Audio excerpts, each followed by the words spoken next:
បាទសូមជម្រាបសួរប្រិយមិត្តទាំងអស់គ្នាបាទសូមស្វាគមន៍មកកាន់កម្មវិធីបច្ចុប្បន្នភាពអាមេរិកាំងនៅពេលនេះគឺយប់ថ្ងៃប្រហោះទី22ខែមករាឆ្នាំ2026ម៉ោងនៅក្នុងសហរដ្ឋអាមេរិកនៅកម្ពុជាវិញគឺថ្ងៃសុក្រទី23ខែមករាទៅហើយណាបាទអញ្ចឹងអធិស្ឋានផងអាខានមិនបានចូលមកជួបប្រិមិត្តចែករំលែកព័ត៌មានក្នុងរយៈពេលអស់ប្រហែលថ្ងៃដែរដោយសារតែជាប់រវល់មែនទែនបាទហើយដូចដែលខ្ញុំបានប្រាប់ចឹងគឺកម្មវិធីបច្ចុប្បន្នភាពអន្តរជាតិមិនមានទេនៅសល់តែបច្ចុប្បន្នភាពអាមេរិកាំងហើយប៉ុណ្្នឹងហើយនៅតែជាតិពេលមិនបានទៀតប៉ុន្តែលើបានត្រឡប់មកវិញហើយសង្ឃឹមថានឹងជាប់ជាប្រចាំបាទជូនប្រិមិត្តអញ្ចឹងនៅក្នុងកម្មវិធីបច្ចុប្បន្នភាពអាមេរិកាំងបើទោះបីជាឈ្មោះកម្មវិធីបច្ចុប្បន្នភាពអាមេរិកាំងក៏ប៉ុន្តែខ្ញុំបញ្ចូលកម្មវិធីដែលធ្លាប់ផ្សាយនៅកម្មវិធីបច្ចុប្បន្នភាពអន្តរជាតិមកបញ្ចូលដែររឿងតាក់ទងនឹងអាស៊ីរឿងតាក់ទងជាមួយនឹងកម្ពុជាថៃនឹងដែរណាបាទអញ្ចឹងដំបូងគេនេះគឺព័ត៌មានដែលផ្សាយដោយទីភ្នាក់ងារសារព័ត៌មាន AP របស់សហរដ្ឋអាមេរិកហ្នឹងគឺផ្សាយថាខាងប្រទេសកម្ពុជានឹងបញ្ជូនជនជាតិកូរ៉េខាងត្បូងចំនួន73នាក់ដែលសង្ស័យថាមានជាប់ពាក់ព័ន្ធនៅក្នុងការឆបោកតាមអនឡាញហ្នឹងទៅប្រទេសកូរ៉េខាងត្បូងវិញហើយតាមអាជ្ញាធរកូរ៉េខាងត្បូងអ្នកទាំងនោះនឹងត្រូវប្រឈមមុខនឹងការកាត់ទោសពេលដែលត្រឡប់ទៅប្រទេសវិញហើយព័ត៌មានទី2ដែលខ្ញុំចង់ក្រងជូនប្រិយមិត្តនេះគឺនៅថ្ងៃនេះជាផ្លូវការខាងរដ្ឋមន្ត្រីក្រសួងសុខាភិបាលរបស់សហរដ្ឋអាមេរិកបានប្រកាសថាសហរដ្ឋអាមេរិកបានដកខ្លួនចេញពីអង្គការសុខភាពពិភពលោកបាទជាផ្លូវការគឺចាប់សពគ្រប់ហើយគឺកិច្ចការរៀបចំរួចហើយចឹងចប់លែងជាសមាជិកនៃអង្គការសុខភាពពិភពលោកទៀតហើយដោយសារតែរដ្ឋបាលលោកត្រាំលោកបន្ទោសថាការងាររបស់បេសកកម្មរបស់អង្គការនេះមិនល្អជាពិសេសតាក់ទងជាមួយនឹងរឿង COVID-19 ដែលបានធ្វើឲ្យមនុស្សជាច្រើនលានអ្នកបានស្លាប់បាត់បង់ជីវិតនៅជុំវិញពិភពលោកហើយព័ត៌មានទី3គឺនៅក្នុងសហរដ្ឋអាមេរិកលោក Jack Smith លោកជារដ្ឋអាជ្ញាពិសេសដែលតែងតាំងឡើងដោយរដ្ឋបាលលោកប្រធានាធិបតី Joe Biden ឲ្យស៊ើបអង្កេតករណីលោកប្រធានាធិបតី Donald Trump ពីសំណុំរឿងគឺសំណុំរឿងនៃការបះបោរមិនទទួលស្គាល់លទ្ធផលឆ្នោតឆ្នាំ2020ហើយនឹងការរក្សាទុកឯកសារសម្ងាត់របស់សហរដ្ឋអាមេរិកនៅគេហដ្ឋានផ្ទាល់ខ្លួននោះបាទឥឡូវនេះលោកបានចេញមកផ្ដល់ចូលរួមនៅក្នុងសវនកម្មរបស់រដ្ឋសភាសហរដ្ឋអាមេរិកហើយលោកការពារនៅចំណាត់ការរបស់លោកការស៊ើបអង្កេតរបស់លោកទៅលើលោកប្រធានាធិបតីត្រាំណាកាលនោះជាអតីតប្រធានាធិបតីកាលពីលោកកាន់អំណាចហ្នឹងថាការស៊ើបអង្កេតហ្នឹងគឺត្រឹមត្រូវហើយគឺលោកត្រាំពេលនោះខ្លួនឯងគឺជាអ្នកដែលមានកំហុសហើយព័ត៌មានទី4នេះគឺខាងនាយករដ្ឋមន្ត្រីនៃដែនកោះ Greenland បានបញ្ជាក់ថាលោកមិនបានដឹងថាតើកិច្ចព្រមព្រៀងដែលសហរដ្ឋអាមេរិកមានជាមួយនឹងអង្គការអូតង់ឬហៅថា NATO នោះយ៉ាងណាទេតាក់ទងជាមួយនឹងសន្តិសុខនៃតំបន់ Greenland ប៉ុន្តែលោកថាទោះបីជាយ៉ាងណាក៏ដោយគឺបាទត្រូវគិតអំពីម្ចាស់ដែនកោះនេះគឺប្រទេសដាណឺម៉ាកហើយនឹងបញ្ហាអធិបតេយ្យភាពរបស់ដែនកោះ Greenland ផងដែរព័ត៌មានទី5នេះគឺតាក់ទងជាមួយនឹងប៉ូលីសអន្តោប្រវេសន៍ AI ដែលបានធ្វើប្រតិបត្តិការនៅក្នុងរដ្ឋ Minnesota ដែលបើតាមសេចក្តីរាយការណ៍របស់សារព័ត៌មាន Washington Post បានឲ្យដឹងថាគឺក្នុងប្រតិបត្តិការកន្លងមកនេះគឺចាប់បានកុមារ4នាក់នៅក្នុងសាលារៀនដែលស្ថិតនៅក្នុងសង្កាត់តែមួយជាក្មេងៗទៀតហើយនៅក្នុងនោះគឺមានកុមារម្នាក់អាយុ5ឆ្នាំផងដែរដែលមានការថ្កោលទោសយ៉ាងខ្លាំងចំពោះទង្វើរបស់ប៉ូលីសអន្តោប្រវេសន៍ ICE នេះហើយព័ត៌មានចុងក្រោយតទៅនឹងប៉ូលីស ICE ដែរហើយជាសេចក្តីរាយការណ៍របស់សារព័ត៌មាន Washington Post ខ្ញុំជូនដើម្បីជាសេចក្តីជូនដំណឹងដល់សហគមន៍ខ្មែរយើងឲ្យបានដឹងផងដែរគឺបើយោងតាមសេចក្តីណែនាំផ្ទៃក្នុងរបស់ប៉ូលីសអន្តោប្រវេសន៍ ICE នោះគឺបានណែនាំមន្ត្រីរបស់ខ្លួនភ្នាក់ងាររបស់ខ្លួនថាអាចមានសិទ្ធិចូលទៅក្នុងផ្ទះជនដែលត្រូវចាប់ខ្លួននឹងបានណាបើទោះបីជាគ្មានដីកាចេញពីចៅក្រមក៏ដោយដីកាតុលាការក៏ដោយពួកគេអាចចូលបានក៏ប៉ុន្តែមិនអាចនឹងដូចថាប្រើទង្វើហិង្សាខ្លាំងពេកនោះទេបាទនេះបើយោងតាមការផ្សាយរបស់ខាងកាសែត Washington Post បាទនេះជាព័ត៌មានសំខាន់ដែរខ្ញុំរៀបចំសម្រាប់ប្រិយមិត្តទាំងអស់គ្នា សង្ឃឹមថាអាចនឹងជាចំណេះដឹងផងដែរចឹងព័ត៌មានទី1នេះតកតងជាមួយនឹង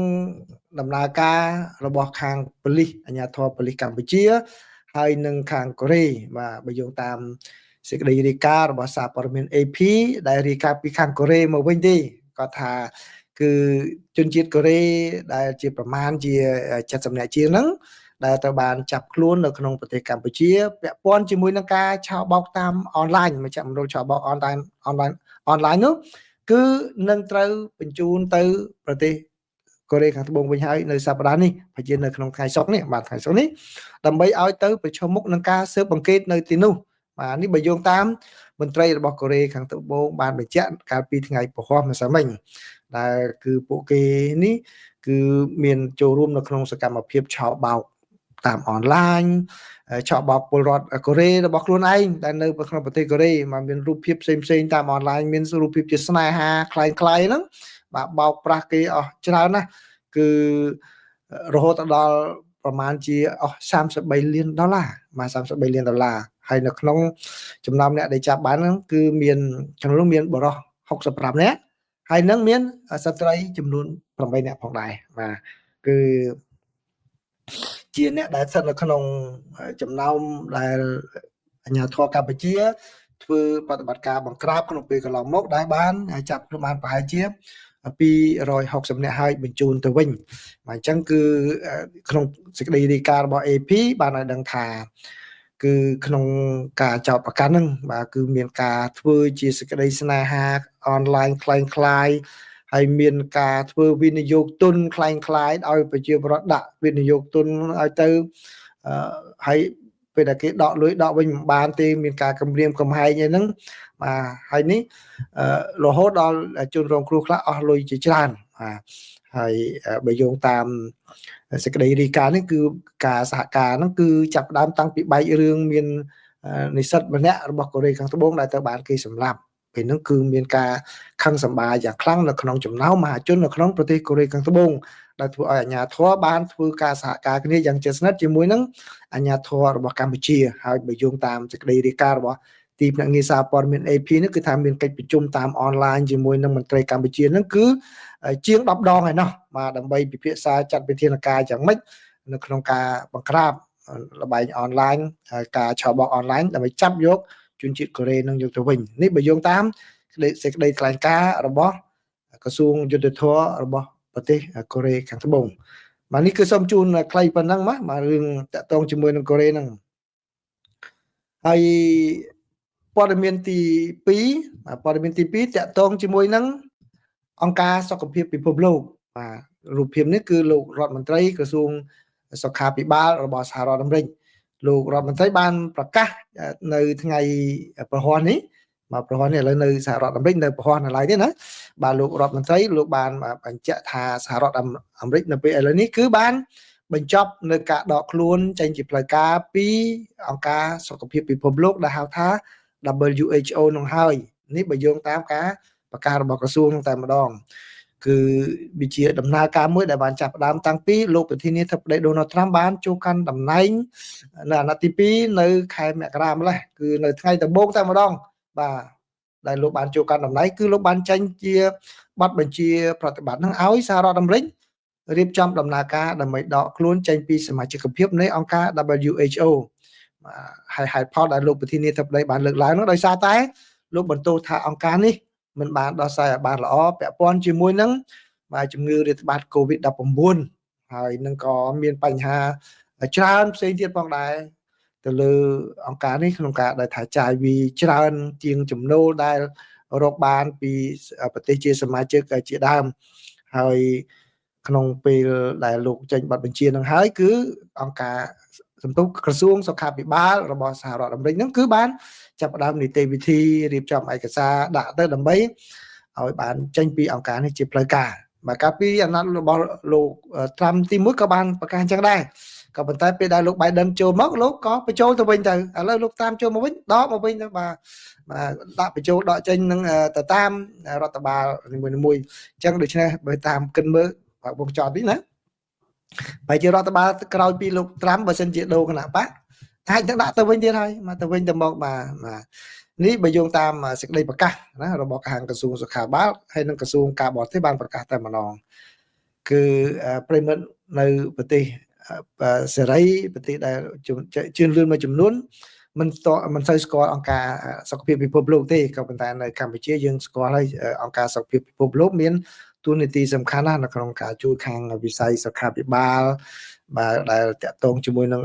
សុខភាពពិភពលោកអីពិសេសជំងឺរាតត្បាតការឃ្លាំមើលជំងឺរាតត្បាតហ្នឹងបាទកាលពីជំនាន់ bird flu បាទ bird flu នឹងខ្ញុំបើកវងចោតតិចណា bird flu ហ្នឹងលោក David Nabarro ហ្នឹងគាត់ជាមេធំដែលទទួលបន្ទុកខាងការបង្ក្រាប bird flu ហ្នឹងមកពេលហ្នឹងគាត់អញ្ជើញទៅប្រទេសកម្ពុជាហ្នឹងខ្ញុំក៏បាននៅក្នុងប្រតិភូជាមួយគាត់ហ្នឹងទៅមើលកាលហ្នឹងទៅមើលដល់ផ្សារអូអាស័យទៅមើលផ្សារអូអាស័យតែប្រជាពលរដ្ឋយល់ដឹងយ៉ាងម៉េចដែរនៅក្នុងការបង្ការខ្លួនពីជំងឺ bird flu ខ្លួនប្រសើរប្រស័យហ្នឹងបាទដូច្នេះអង្គការសុខភាពពិភពលោកគឺក៏ដើរតួនាទីសំខាន់អញ្ចឹងដល់និយាយឡើយហ្នឹងសូមបង្ហើបរឿងពីក្រោយឆាកមួយឲ្យដឹងជាចំណេះដឹងឯងជាចំណេះដឹងបាទរឿងអត្តកម្មារបស់ UN ហ្នឹងណាបាទយកបើនិយាយ20ឆ្នាំក្រោយឲ្យប្រិមិត្តបានដឹងលោក David Nabarro គាត់និយាយខ្លួនឯងតែម្ដងនៅក្នុងពេលប្រជុំជាមួយពួកក្រុមបុគ្គលិក UN ហ្នឹងគាត់ថាគាត់ដើរពេញពិភពលោកដើម្បីលើកកម្ពស់ឲ្យប្រជាពលរដ្ឋការពារខ្លួនពីជំងឺគ្រុនផ្ដាសាយបស័យនឹងបាទដល់ពេលគាត់ថាពេលខ្លះបារម្ភដែរខ្លាចមានការយល់ច្រឡំដោយថាពេលដែលយើងទៅនិយាយប្រាប់អញ្ចឹងទៅគឺគេខិតខំប្រឹងប្រែងស្រាប់តែពេលចុងក្រោយរឿងនឹងមិនកើតឡើងគេមិនដឹងគុណអង្គការសុខភាពពិភពលោកដែលឲ្យគេបង្ការខ្លួនជាមុនមិនឲ្យមានជំងឺនឹងកើតឡើងបែរជាគេបន្ទោសអង្គការសុខភាពពិភពលោកវិញថាជាអ្នកដើរស្រែកអត់ត្រូវរឿងជាបំភ័យគេគាត់ប្រាប់ពីថា crying wolf ហ្នឹងវាតាក់ទងរឿងក្មេងម្នាក់ដែលថាចចកខំជាមណាគាត់ស្រែកតែចចកមកហើយហ្នឹងដល់ពេលឲ្យអ្នកសោកមកគាត់សាយសបាយដល់ទៅពេលថ្ងៃក្រោយចចកមកមែនគាត់ស្រែកទៀតអត់ណាមកជួយហ្នឹងអញ្ចឹងលោក David Nabarro គាត់និយាយចឹងគាត់ថាដើរនិយាយទៅខ្លាចគេធ្វើតាមទៅស្រាប់ដល់ពេលអត់មានការឡើងគេមិនអរគុណ WHO បែរជាគេថាគាត់ជាអ្នកដាក់ស្លែងហើយគេភ័យរឿងអត់មានសោះបាទហ្នឹងអាកំបាំងណានិយាយឲ្យចែករំលែកប្រិមិត្តបន្តិចទៅបាទតែត្រឡប់មករឿងនេះវិញបាទត្រឡប់មករឿងនេះវិញអញ្ចឹងអង្គការសុខភាពពិភពលោកមានសារៈសំខាន់ណាមានសារៈសំខាន់ណាស់អញ្ចឹងដូច្នេះរឿងមួយចំនួនដែលมันបានកើតមានឡើងហ្នឹងដោយសារតែអង្គការសុខភាពពិភពលោកគាត់ប្រើវិធានការមួយគេថាបង្ការជាមុនហ្នឹងគឺឲ្យយើងប្រកាខ្លួនប្រកាមុនទៅរឿងហ្នឹងมันកើតឡើងយើងមិនចាំបាច់ទៅដល់ពេលដែលរឿងនឹងកើតឡើងជំងឺនឹងកើតឡើងបានយើងអរគុណដល់គុណអង្គការសុខភាពពិភពលោកទេក៏ប៉ុន្តែតាក់ទងជាមួយនឹង COVID-19 នេះបែរជាមិនមានការពមៀនណាឲ្យតាន់ពេលវេលាយ៉ាងម៉េចបើបានជាមានការឡើងនឹងច្រើនក៏ប៉ុន្តែបើនិយាយអំពីដំណើរការហ្នឹងឃើញអង្គការសុខភាពពិភពលោកឃើញមានប្រកាសខ្ញុំនិយាយដោយយុត្តិធម៌ទៅខ្ញុំមើលឃើញថាគាត់ប្រកាសតាន់ពេលវេលាដែរណាតាន់ពេលវេលាដែរក៏ប៉ុន្តែគាត់ថាពេលហ្នឹងវាជាប្រភេទជំងឺថ្មីសំទោសខ្ញុំមិនអ្នកជំនាញពេទ្យគាត់ខ្ញុំនិយាយទៅតាមការសង្កេតពីព្រោះប្រិមិត្តមួយចំនួនដែលតាមខ្ញុំយូរកម្មវិធីខ្ញុំយូរហើយដឹងហើយគឺតាំងពីជំងឺនឹងផ្ទុះឡើងដំបូងមកខ្ញុំដាក់តាម Facebook ហ្នឹងរាល់ថ្ងៃតែម្ដងប្រហែលឆ្នាំជាប់គ្នាសូម្បីតែនៅស្រុកខ្មែរហ្នឹងសូម្បីតែពេទ្យហ្នឹងក៏តាមមើល page របស់ខ្ញុំដែរព្រោះខ្ញុំអាប់ដេតព័ត៌មានតាំងពីរឿងនឹងផ្ទុះ1 2 3ករណីនៅខ្មែរនៅពិភពលោកហើយរកថ្នាំវ៉ាក់សាំងអីហ្នឹងបាទប្រិមត្តណាដែលតាមខ្ញុំ page ខ្ញុំយូរហើយហ្នឹងបាទដឹងថាខ្ញុំបានរីការឿងនោះប្រហែលឆ្នាំជាប់គ្នាណាបាទដូចជាដឹងរឿងច្រើនដែរអញ្ចឹងដូច្នេះយោបល់ខ្ញុំពេលហ្នឹងខ្ញុំថាអង្គការសហជីវគាត់ធ្វើការងារល្អប៉ុន្តែធ្វើម៉េចលោកប្រធានាធិបតីគាត់បន្ទោសអញ្ចឹងណាបាទហើយការបន្ទោសហ្នឹងគឺមិនត្រឹមតែប៉ុណ្្នឹងទេលោកប្រធានាធិបតីលោកថាក្នុងពេលកន្លងមកហ្នឹងគឺជាអង្គការហ្នឹងប្រៀបដូចជាការពារចិនហើយប្រធានហ្នឹងគឺសហរដ្ឋអាមេរិកមិនដែលបានធ្វើជាប្រធានអង្គការហ្នឹងទេអញ្ចឹងលោកមានការមិនសប្បាយចិត្តដូច្នេះលោកក៏សម្រេចឲ្យដកចេញពីអង្គការសុខភាពពិភពលោកនេះតែម្ដងមកអញ្ចឹងគឺនៅថ្ងៃនេះណាខាងក្រសួងសុខាភិបាលរបស់សហរដ្ឋអាមេរិកក៏ដូចជាក្រសួងការបរទេសរបស់សហរដ្ឋអាមេរិកបានប្រកាសហើយណាអញ្ចឹងនេះជាព័ត៌មានទី2រីឯព័ត៌មានទី3វិញបាទព័ត៌មានទី3វិញតកតងជាមួយនឹងការស៊ើបអង្កេតទៅលើលោក Donald Trump មកពេលដែលលោកប្រធានាធិបតីចប់អាណត្តិទី1ហ្នឹងបោះឆ្នោតសម្រាប់អាណត្តិទី2លោកចាញ់បាទលោកចាញ់ពេលហ្នឹងក៏លោកមានការតវ៉ារហូតដល់មានអ្នកទៅវាយរដ្ឋសភារបស់សហរដ្ឋអាមេរិកនៅថ្ងៃទី6ខែមករាឆ្នាំ2021នោះបាទពេលហ្នឹងពេលរដ្ឋបាលលោកត្រាំចូលមកលោកបានបង្កើតរដ្ឋអាជ្ញាពិសេសមួយគឺឲ្យលោក Jack Smith បាទធ្វើកិច្ចការហ្នឹងបាទលោក Jack Smith ហ្នឹងប្រវត្តិដើមរបស់លោកគឺខាងរបៀបជាអ្នកខាងសាធារណរដ្ឋទេបាទឲ្យក៏លោកកាន់កិច្ចការហ្នឹងហើយឲ្យលោកស៊ើបអង្កេតហើយនឹងរឿងមួយទៀតគឺក្រោយមកបែកធ្លាយមានថាលោកប្រធានាធិបតី Donald Trump លោកយកឯកសារសម្ងាត់របស់រដ្ឋាភិបាលសហរដ្ឋអាមេរិកហ្នឹងទៅទុកនៅផ្ទះរបស់លោកបាទអញ្ចឹងដូច្នេះឲ្យស៊ើបអង្កេតពីព្រោះអីតាមក្បួនឯកសារសម្ងាត់ហ្នឹងគឺมันអាចយកទៅដាក់ផ្ទះផ្ទាល់ខ្លួនបានទេគឺវាមានឯកសារមួយចំនួនបាទឯកសារមួយចំនួនគឺមានលក្ខណៈពិសេសហ្នឹងបើយោងតាមព័ត៌មានណាខ្ញុំមិនមែនជំនាញខាងនេះក៏លើព័ត៌មានគេផ្សាយហ្នឹងគឺគេអាចបើកមើលតែនៅក្នុងបន្ទប់ដែលមានការធានាពិសេសគេតែម្ដងมันអាចបើកមើលបានมันអាចទុកផ្ទះធម្មតាបានបើកាលណាយកទៅទុកផ្ទះធម្មតា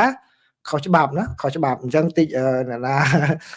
ប្រាប់យើងឯថាយកទៅបានណាបានទេណានៅសហរដ្ឋអាមេរិកច្បាប់តឹងតែណាធ្វើមិនទៅលោកប្រធានាធិបតីយកទៅនឹងក៏គេថាខុសច្បាប់ដែរអញ្ចឹងគឺលោក Jack Smith ហ្នឹងលោកស៊ើបអង្កេតរឿងហ្នឹងបាទស៊ើបអង្កេតរឿងហ្នឹងអញ្ចឹងឥឡូវរហូតដល់មានរកឃើញថាមានកំហុសមានអីក៏ប៉ុន្តែអត់បានកាត់ទោសទេអត់បានកាត់ទោសលោកប្រធានាធិបតី Donald Trump នៅឡើយទេក៏លោក Trump លោកជាប់ឆ្នោតអាណត្តិទី2នេះចូលកាន់តំណែងហើយក៏អញ្ចឹងទៅសំណុំរឿងហ្នឹងបាត់ការស៊ើបអង្កេតទៅឥឡូវនៅថ្ងៃនេះគឺខាងគណៈកម្មការរដ្ឋសភាក៏ហៅលោក Jack Smith ហ្នឹងទៅសួរអំពីដំណើរការរឿងហ្នឹងបាទអញ្ចឹងខ្ញុំសូមជូនដំណើររឿងអញ្ចឹងដើម្បីឲ្យយល់សាច់រឿងពីព្រោះរឿងវាពុយវត្តនៅសហរដ្ឋអាមេរិកសម្រាប់អ្នកនៅសហរដ្ឋអាមេរិកនៅចាំបានច្បាស់ប៉ុន្តែអ្នកនៅខាងក្រៅសហរដ្ឋអាមេរិកគឺអាចនឹងចន្លោះប្រហោងតិចអញ្ចឹងខ្ញុំសូមជូនដំណើរដើមរឿងតិចមកបានចូលសាច់រឿងនៅថ្ងៃនេះគឺលោក Jack Smith គាត់បានការពារនៅចំណាត់ការរបស់លោកនៅក្នុងការធ្វើការស៊ើបអង្កេតទៅលើលោកប្រធានាធិបតី Donald Trump ទាំងពីរសំណុំរឿងនេះដោយថាលោកបានបញ្ជាក់ថាការដែលលោកស៊ើបអង្កេតគឺលោកមានភស្តុតាងគ្រប់គ្រាន់ប្រមូលបានភស្តុតាងគ្រប់គ្រាន់ដែលអាចនឹងចោទប្រកាន់លោកប្រធានាធិបតី Donald Trump បានពេលហ្នឹងគឺជាអតីតប្រធានាធិបតីបាទពេលហ្នឹងគឺឥឡូវនេះនៅថ្ងៃនេះគឺលោកបានផ្ដល់សក្ខីកម្មទៅដល់ខាងសភារបស់សហរដ្ឋអាមេរិកគឺគណៈកម្មាធិការយុត្តិធម៌របស់រដ្ឋសភាដែលគ្រប់គ្រងដោយគណៈបកសាធារណរដ្ឋរបស់លោកប្រធានាធិបតីបាទហៅលោក Jack Smith មកសួរតែលោក Jack Smith គាត់នៅមានអ្នកគាត់ការពារនៅអ្វីជាជំហររបស់គាត់អញ្ចឹងគឺសមាជិកប្រសិទ្ធិសំទោសសមាជិករដ្ឋសភាដែលមកពីខាងគណៈបកសាធារណរដ្ឋគឺលោក Jim Jordan ដែលជាសមាជិករដ្ឋសភាគណៈបកសាធារណរដ្ឋមកពីរដ្ឋ Ohio បានចោទសួរថាគឺរឿងហ្នឹងជារឿងនយោបាយទេការស៊ើបអង្កេតវាមានលក្ខណៈនយោបាយទេដើម្បីចោទប្រកាន់លោកប្រធានាធិបតី Donald Trump គឺគ្មានរឿងអ្វីផ្សេងទេបាទអញ្ចឹងលោក Smith គាត់ឆ្លើយតបវិញគាត់ថាសុំទោសខ្ញុំមិនមែនជាអ្នកនយោបាយទេគឺខ្ញុំគ្មានបកណាដែលខ្ញុំត្រូវស្មោះត្រង់ជាមួយនឹងទេខ្ញុំអត់មានទេណាគឺកាយឡ័យរបស់គាត់ក៏មិនបានធ្វើចារកម្មទៅលើអ្នកណានោះដែរបាទអញ្ចឹងគឺគាត់បាននិយាយថាគាត់បានប្រមូលភស្តុតាងឲ្យច្រើនដែលអាចនឹងចោទប្រកាន់លោកប្រធានាធិបតីបានក៏ប៉ុន្តែដោយសារតែលោកប្រធានាធិបតីលោកជាប់ឆ្នោតទៅអញ្ចឹងទៅក៏មិនអាចនឹងធ្វើការចោទប្រកាន់បានក៏បិទសំណុំរឿងនឹងចោលទៅបាទហើយលោកបានមិនស្គាល់មិនពេញចិត្តផងដែរលោកថាដែលបានលោកប្រធានាធិបតី Donald Trump បានលើកលែងទោសឲ្យអ្នកដែលធ្វើបាតកម្មវាយប្រហារមកខាងវិមានរដ្ឋសភារបស់សហរដ្ឋអាមេរិកដែលពេលហ្នឹងធ្វើឲ្យមានមន្ត្រីប៉ូលីស140នាក់បានរងរបួសនៅក្នុងការតវ៉ាហ្នឹងអញ្ចឹងគឺលោក Jack Smith គាត់ថាធ្វើអញ្ចឹងគឺបង្ហាញថាមានអ្នកនៅលើច្បាប់ហើយលោកថាតាមធម្មតាគឺគ្មានអ្នកណាម្នាក់គួរតែនៅលើច្បាប់របស់ប្រទេសបានទេគឺច្បាប់ទាមទារឲ្យថាអ្នកណាក៏ដោយគឺលោកធានាធិបតីក៏ដោយក៏ត្រូវតែទទួលខុសត្រូវចំពោះអ្វីដែលបានប្រព្រឹត្តខុសឆ្គងណាបាទហើយដូចអញ្ចឹងហើយបានជានោះគឺជាអ្វីដែលគាត់បានធ្វើការស៊ើបអង្កេតហ្នឹងបាទបើនៅពេលដែល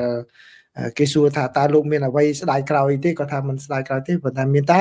ការកោតសរសើរទៅដល់មន្ត្រីដែលធ្វើការនៅក្នុងក្រុមការងាររបស់គាត់ក៏ប៉ុន្តែ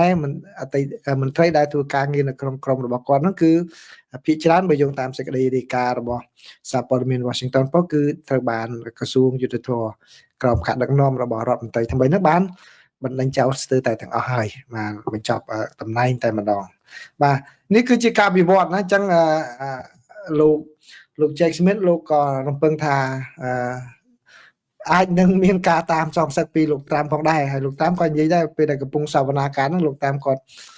សរសេរសារតាមបណ្ដាញសង្គមរិះគន់លោក Jack Smith ផងដែរណាបាទតែលោក Jack Smith លោកមិនដកថយទេព្រោះលោកយល់ថាលោកធ្វើទៅតាមច្បាប់តែប៉ុណ្ណោះព័ត៌មានទី4វិញគឺជាព័ត៌មានដែលក្តៅគគុកទៅលើកោះដែលសម្បូរទៅដោយទឹកកក Greenland បាទ Greenland ឈ្មោះ Green សំដៅស្មៅច្រើនក៏តែសម្បូរទៅដោយទឹកកកច្រើន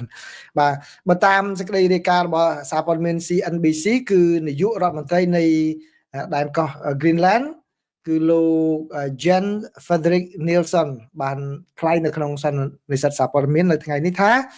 លោកអត់បានដឹងអំពីក្របខ័ណ្ឌនៃកិច្ចព្រមព្រៀងដែលលោកប្រធានាធិបតី Donald Trump បានប្រកាសក្រោយពីលោកបានជួបជាមួយនឹងមេដឹកនាំអង្គការអូតង់នោះទេគឺមិនដឹងថាតើព្រមព្រៀងយ៉ាងម៉េចទេក៏ប៉ុន្តែនាយករដ្ឋមន្ត្រីនៃដែនកោះនេះគាត់បានបញ្ជាក់ថាគឺកិច្ចព្រមព្រៀងណាក៏ដោយគឺมันអាចសម្រេចបានទេគឺត្រូវតែមានការចូលរួមពី Greenland បាទហើយក៏ដូចជាខាងប្រទេសដាណឺម៉ាកផងដែរ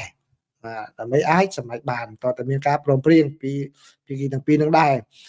ហើយបើតាមជំហររបស់លោកថាគឺ Greenland សម្រាប់ជ្រើសរើសយកប្រទេសដាណឺម៉ាកជាម៉ែជាឪហើយក៏ជ្រើសរើសយកសហភាពអឺរ៉ុបជាប្រភពដែរហើយក៏ជ្រើសរើសយកអង្គការអូតង់ដែរបាទអញ្ចឹងដូច្នេះស្ថានភាពណាក៏ដោយគឺมันអាចនឹងធ្វើឡើងដោយគ្មានការចូលរួមពីដាណឺម៉ាកហើយនឹងប្រទេសដែនកោះ Greenland បានទេបាទនាយករដ្ឋមន្ត្រីនៃប្រទេសដាណឺម៉ាកវិញក៏បានថ្លែងផងដែរថាគឺការដែលទុកឲ្យដែនកោះ Greenland នៅមានអធិបតេយ្យភាពរបស់ខ្លួននោះគឺជារឿងមួយដែលមិនអាចនឹងចរចាបានឡើយបាទអញ្ចឹងបើតាមសេចក្តីរាយការណ៍នេះគឺលោកប្រធានាធិបតី Donald Trump បានជួបជាមួយនឹងលោកអគ្គលេខាធិការនៃអង្គការអូតង់គឺលោក Mark Rutte បាននិយាយគ្នាហើយក៏មានហើយលោកបានប្រកាសថាគឺឥឡូវនេះគឺបានព្រមព្រៀងគ្នាទៅលើកិច្ចការមួយចំនួនតាក់ទងជាមួយនឹងបញ្ហាសន្តិសុខនៅទីនោះហើយបើតាមសេចក្តីរាយការណ៍នានានោះគឺមានន័យថាគឺមិនអោយរុស្ស៊ីទៅធ្វើសម្ពយុទ្ធអីនៅលើកោះហ្នឹងទេបាទអញ្ចឹងដូច្នេះវាជាការមួយព្រួយបារម្ភរបស់សហរដ្ឋអាមេរិកបាទអញ្ចឹងបញ្ហាឥឡូវនេះក្រោយពីមានកិច្ចប្រជុំហ្នឹងមកគឺលោកប្រធានាធិបតី Donald Trump ហាក់ដូចជាបន្ថយនៅវោហារសាស្ត្ររបស់លោកក្នុងការទាមទារយកគ្រប់គ្រងទៅលើដែនកោះ Greenland ហ្នឹងហើយព័ត៌មានទី5នេះគឺជាសេចក្តីរាយការណ៍របស់កាសែត Washington Post បាទបើយោងតាមកាសែត Washington Post បានឲ្យដឹងថាគឺប្រតិបត្តិការរបស់ប៉ូលីសអន្តោប្រវេសន៍ ICE ក្នុងរដ្ឋ Minnesota គឺមានទាំងការចាប់កូនសិស្សអស់ចំនួន4នាក់ដែលនៅក្នុងសាលាក្នុងសង្កាត់ជាមួយគ្នានឹងហើយក្នុងនោះគឺមានកុមារម្នាក់អាយុ5ឆ្នាំផងដែររឿងនេះកំពុងតែមានការពិភាក្សាគ្នាយ៉ាងដេញដោលផងដែរថាតើក្មេងអាយុ5ឆ្នាំនោះហេតុអ្វីក៏យកចាប់ចឹងទៅបាទក៏ប៉ុន្តែបើយោងតាមដំណើររឿងនេះតាមការបកស្រាយពីប៉ូលីស ICE គឺអញ្ចឹងលើខ្ញុំឲ្យព័ត៌មាននេះគឺប្រិមិត្តតាំងពីព័ត៌មានទី5នេះរហូតដល់ទី6សូមតាមដានស្ដាប់ទាំងអស់គ្នាណាបាទដើម្បីឲ្យជាចំណេះដឹងសម្រាប់សហគមន៍ខ្មែរអាមេរិកយើងបាទឬក៏សហគមន៍ខ្មែរនៅអាមេរិកនេះឲ្យបានដឹងផងគឺដំណើររឿងហ្នឹងគឺមាន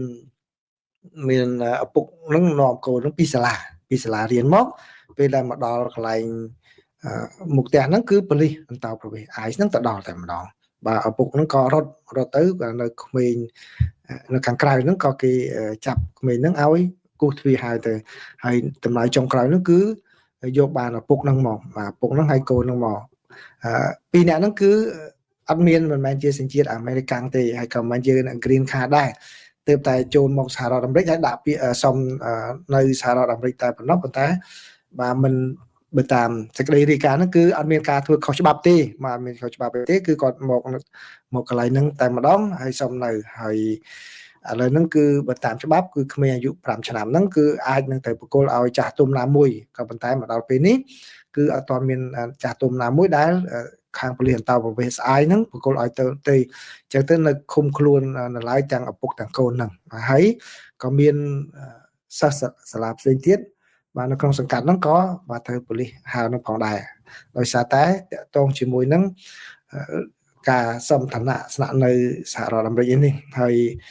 ខាងសាលាហ្នឹងក៏តវ៉ាថាតើក្មេងអាយុ5ឆ្នាំបានប្រព្រឹត្តអ្វីខុសបានសុខចិត្តចាប់ខ្លួនយកទៅដល់គុំខាំងនៅកន្លែងប៉ូលីសអន្តរប្រវេសន៍អាយចឹងបាទនេះគឺជារឿងមួយដែលកំពុងតែមានការពិភាក្សាគ្នាយ៉ាងខ្លាំងហើយគឺខាងក្រសួងសន្តិសុខមាតុភូមិបាននិយាយថាគឺគេមិនចង់ចាប់កូនក្មេងនឹងទេក៏ប៉ុន្តែត្រូវសួររកថាចាស់ទុំឯណាដែលអាចមើលក្មេងនឹងបានឥឡូវគេមិនទាន់រកបានអ្នកណាដែលពុកម្ដាយនឹងថាឲ្យទៅមើលក្មេងនឹងនៅឡើយទេបាទនេះគឺជារឿងមួយដែលជាចំណាត់ការរបស់ខាង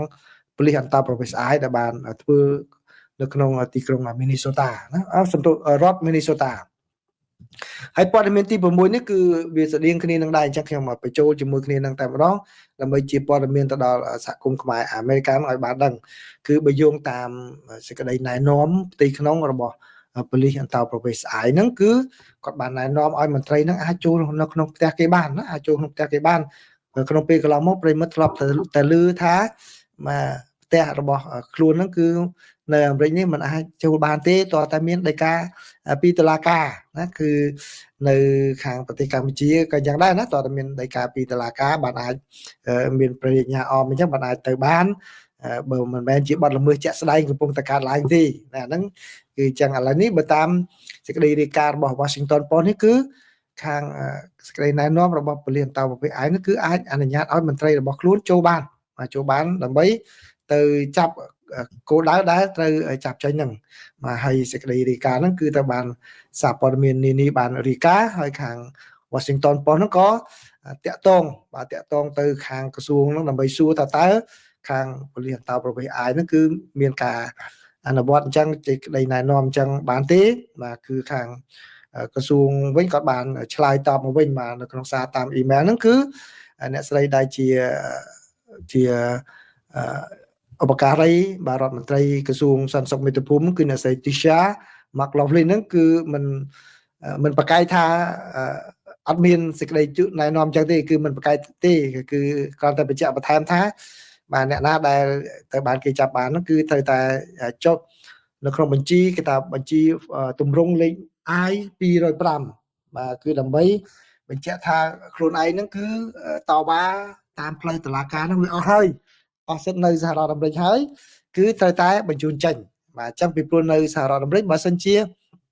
អ្នកណាមកដល់សហរដ្ឋអាមេរិកគឺដាក់ពាក្យសុំទៅតុលាការសុំឯកសារអីទៅថានៅអញ្ចឹងដល់ពេលគេបដិសេធមកអញ្ចឹងយើងតបទៅតុលាការពិនិត្យមើលសំណុំរឿងហ្នឹងបានបដិសេធឬក៏អនុញ្ញាតឲ្យនៅតអញ្ចឹងទៅប៉ុន្តែបើសិនជាតុលាការបដិសេធហើយយើងតបអស់ហើយគឺប៉ូលីសត្រូវបញ្ជូនចេញហើយបើកាលណាយើងមិនចេញដោយស្ម័គ្រចិត្តអញ្ចឹងលោកស្រីឧបការីរដ្ឋមន្ត្រីហ្នឹងក៏បានបញ្ជាក់អញ្ចឹងថាបើសិនជាអ្នកចាប់បានហ្នឹងគឺត្រូវតែចុះនៅក្នុងទម្រង់ហ្នឹងហើយព្រមព្រៀងពីព្រោះអីខ្លួនអស់នីតិវិធីដើម្បីតវ៉ាសំនៅសហរដ្ឋអាមេរិកទៀតហើយអញ្ចឹងគឺជារឿងមួយដែលខាងប៉ូលីសអន្តរប្រវេសន៍អាយលោកអាចអនុវត្តដីកាដើម្បីទៅចាប់អនុវត្តបទបញ្ជាដើម្បីទៅចាប់អ្នកទាំងអស់នោះបញ្ជូនទៅកន្លែងឃុំឃាំងហើយត្រៀមបញ្ជូនចេញពីសហរដ្ឋអាមេរិកបានបាទអញ្ចឹងនេះគឺជាអ្វីដែលវិវត្តនៅសហរដ្ឋអាមេរិកហើយដោយដែលខ្ញុំបាននិយាយក្នុងពេលកន្លងមកអញ្ចឹងបាទគឺជាពិសេសសហគមន៍ខ្មែរអាមេរិកយើងហ្នឹងបាទគឺត្រូវជួយគ្នាមើលគ្នាទៅវិញទៅមកហើយកុំធ្វើអ្វីខុសឆ្គងណាបើមានការខុសឆ្គងអីគ្នានិយាយអីតាមអនឡាញសង្គមអីលើសលុះពាក្យសម្ដីអីគឺបាទយោគយល់គ្នាទៅកុំប្រាំងប្រែងផ្ដាំងផ្ដាល់ចោលឡើងវាអត់ចំណេញអីទេបាទវាអត់ចំណេញអីទៅវិញទៅមកទេជួនកាលអ្នកខ្លះគាត់ទៅមកដល់សហរដ្ឋអាមេរិកគាត់បាទមិនសូវយល់ច្បាប់អាមេរិកគាត់គិតថាមកនោះគឺមានសេរីភាពហើយ